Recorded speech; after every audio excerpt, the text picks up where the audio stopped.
नमस्कार दर्शक हो. कथा प्रवाह या माझ्या चॅनलवर तुमचे खूप खूप स्वागत आहे. आज मी तुम्हाला बऱ्याच वर्षांपूर्वी ऐकलेली एक मजेदार गोष्ट सांगणार आहे.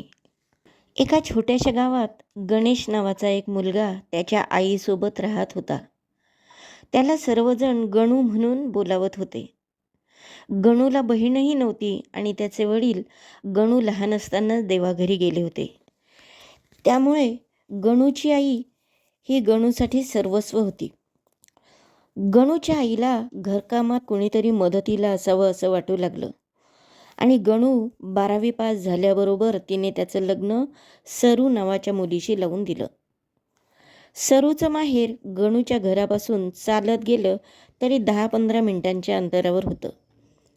गणू तसा कामाला कष्टाळू व प्रामाणिक होता, पण स्वभावाने भोळा आणि विसराळू होता.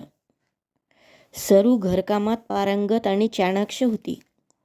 कुणाच्याही मनातलं ताबडतोब ओळखायची. एकदा गणूच्या सासूरवाडीला छोटा कार्यक्रम होता, म्हणून गणू व सरूला गणूच्या सासू सासऱ्यांनी बोलावलं.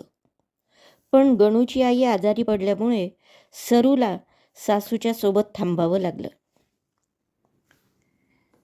मग काय, गणू एकटाच गेला सासूरवाडीला. गेल्या गेल्या सासूरवाडीला जमलेल्या सर्व नातेवाईकांनी गणूचे खूप जोरात स्वागत केले. त्याचे पाय धुतले, प्यायला थंड पाणी दिलं, गुळाचा खडा दिला खायला, थोड्या वेळाने चहा दिला. गणू खूप खुश झाला. दुपारी धार्मिक पूजा झाल्यावर मिष्टान्न भोजनाचा थाट काही खासच होता. पाट, रांगोळ्या, उदबत्त्यांचा घमघमाट, केळीच्या पानावर एक एक रुचकर पदार्थ वाढला गेला. पुरणपोळी, आमरस, श्रीखंड, गुलाबजाम, लाडू, पाकपुरी, वरण, भात, भाज्या, कितीतरी पदार्थ आणि वर आग्रह करकरून वाढणं सुरू होतं. मोठी पंगत बसली होती. सर्वांचं पोटभर जेवण झालं. बडीसोप सुपारी खाऊन जावई बुवांसोबत सगळे गप्पांचा आस्वाद घेत होते. गणू घरी जायचं म्हणाला की सासरे बुवा म्हणायचे, नाही नाही, एक दिवस तरी राहाच. शेवटी गणू रात्री सासूरवाडीला मुक्कामी राहिला. रात्रीच्या जेवणात सासूबाईंनी धिरडं आणि गुळवणीचा बेत केला. हा पदार्थ गणूला जाम भारी वाटला. त्याने पोटभर गुळवणी आणि धिरड्याचा यथेच्छ आस्वाद घेतला. दुसऱ्या दिवशी घरी जाताना त्याने सासूबाईला विचारून घेतले, तुम्ही काल रात्री जे बनवलं त्याला काय म्हणतात? सासूबाईंनी कौतुकाने सांगितलं, जावई बापू, त्याला धिरडं आणि गुळवणी म्हणतात. सरूला पण खूप छान बनवता येतं बरं का. झालं.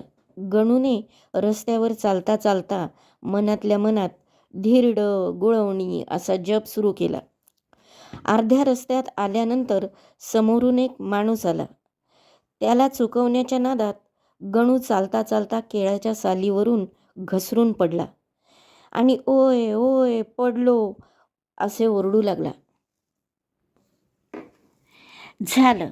घसरण्यापूर्वी आपण काय म्हणत होतो, कोणता पदार्थ होता तो? गणू सगळं विसरला. त्याने समोरून आलेल्या त्या माणसाला विचारलं, काका, मी पडायच्या आधी काय बोलत होतो हो? काकांना हसू आवरेना.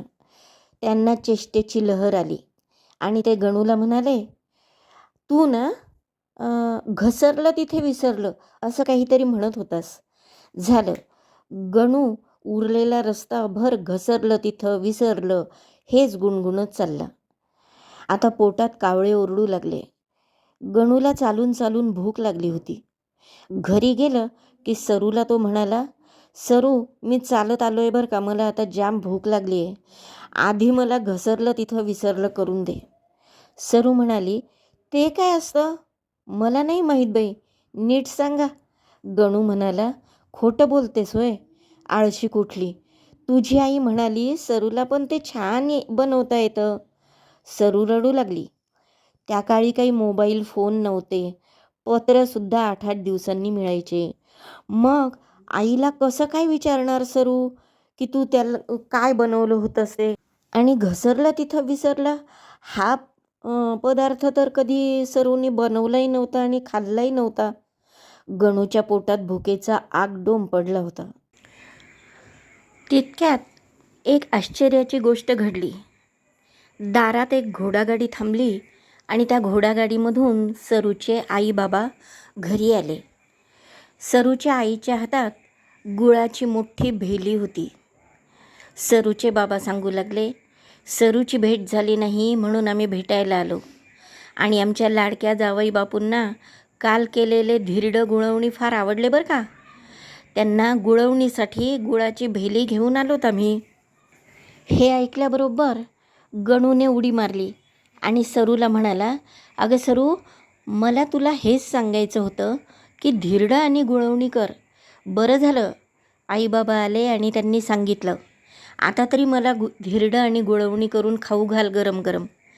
सरूला खुदकन हसू आले. सरू घरात गेली आणि तिने सगळ्यांसाठी धिरडं गुळवणीचा बेत केला आणि सगळ्यांनी पोटभर खाऊन तिची खूप प्रशंसा केली, शाब्बासकी दिली. सरूचे आईवडील पण खुश झाले आणि तेव्हापासून सरू आणि गणेश यांचा संसार सुखाचा झाला. दर्शक हो, ही कथा आवडली असेल तर माझ्या चॅनलला लाईक, शेअर, सबस्क्राईब करा व कमेंट करून प्रोत्साहन द्या.